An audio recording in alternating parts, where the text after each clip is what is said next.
Assalamu alaikum, welcome back to my YouTube channel Biology with Ijaz Khan. Padi video کې موږ biology class 9 the third chapter biodiversity key points سی پاغه باندې ډیسکشن کوو په ساده الفاظ کې بتاو سره هغه ډیسکس کوو. ټیک شو لیکچر نمبر 30 ټول ناولنې کی پوینټس موږ راکړل چې biodiversity is the wide range of variety of living organism in the world. په دنیا کې چې څونه وسیع organisms دي څونه په قسمونو باندې organism موجود دي په دنیا کې دا varieties موجود دي د organism په ډیر غټ رینج کې وسیع رینج کې دا biodiversity ویل کیږي.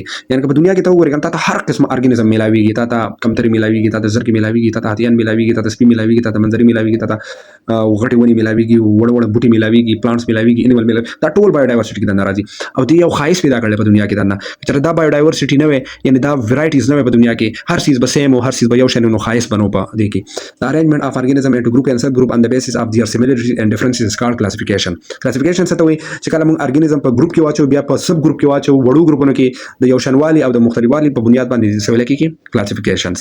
Species څه ته وایي species is a group of organism that can naturally interbreed to produce fertile offspring. Species موږ سره شری دا organism هغه ګروپ ته چې هغه قدرتي او بل سره ملاويږي او هغه څه کوي هغه داسې بچ پیدا کوي چې هغه نور بچ پیدا کولای شي ته څه ویل کیږي species. یعنی species د organism هغه ګروپ دی چې هغه فري او بل سره ملاويږي او بچ پیدا کوي ته څه ویل کیږي species. لکه سمپل एग्जांपल زرا کوم هیومن انسانان داسې دي species دي ولی دوه باقاعده بچ پیدا کوي. هیومن ځان له یو سپیشیز دی سایرا کاو ځان له بل سپیشیز دی دغه شانې ډاګ ځان له سپیشیز دی کیټس ځان له سپیشیز دی وس د دې د ملاویدو لپاره او د بچی پیدا کولو لپاره سیم سپیشیز بس وی هغه لازمي وي. ټیک شو لینس ډیوایډډ آل ارګانیزم انټو ټو کینګډم انیمیل اند پلانټس. لینس چې کله ټول ارګانیزم چې په دوه کینګډمو کې اچولو چې هغه کینګډم انیمیل او کینګډم پلانټ یو بیا ورپسې څه شری وایرس از نان سیلولر انفیکشس پارټیکل. وایرس یو داسې پارټیکل چې په دې کې سیل نشته انفیکشس پارټیکل انفیکشن جوړي کانټینینګ ډي ان اي ار ان اي په دې کې یا ډي ان اي وی ار ان اي وی ان ولپا پروتین او غیر چاپیرتین پروتین یو کوډ تاو شوی دا وایرس دی. کینګډم مونیرا انکلودز یونیسیلولر پروکاریوٹس ای جی برو گرین الجا اند بکټیریا. کینګډم مونیرا کې د نسې دی یو سیل والا پروکاریوٹس ارګانیزم موجود دي لکه بلو گرین الجا شو او بکټیریا شو. کینګډم پروټیسټا انکلود یونیسیلولر اند سمپل ملټیسیلولر یوکریاټس. په کینګډم پروټیسټا کې یو سیل والا او زیات سیلونو والا یوکریاټس موجود دي لکه یوګلینا شو امیبا شو الجی وغیرہ شو. ټیک شو Kingdom fungi includes unicellular or multicellular eukaryotes. په kingdom fungi کې به یو سیل والا او multicellular prokaryotes موجود دي which lack chlorophyll چې by chlorophyll نشته live as a saprophyte or parasite. دا saprophyte په تور باندې هم پاتې کیږي چې ډېر organism نقل خوراک حاصلې as parasite living organism نقل خوراک حاصلې get nutrient by absorption او دا چې کوم خوراک حاصلې هغه د absorption په ذریعہ حاصلې. ټیک شو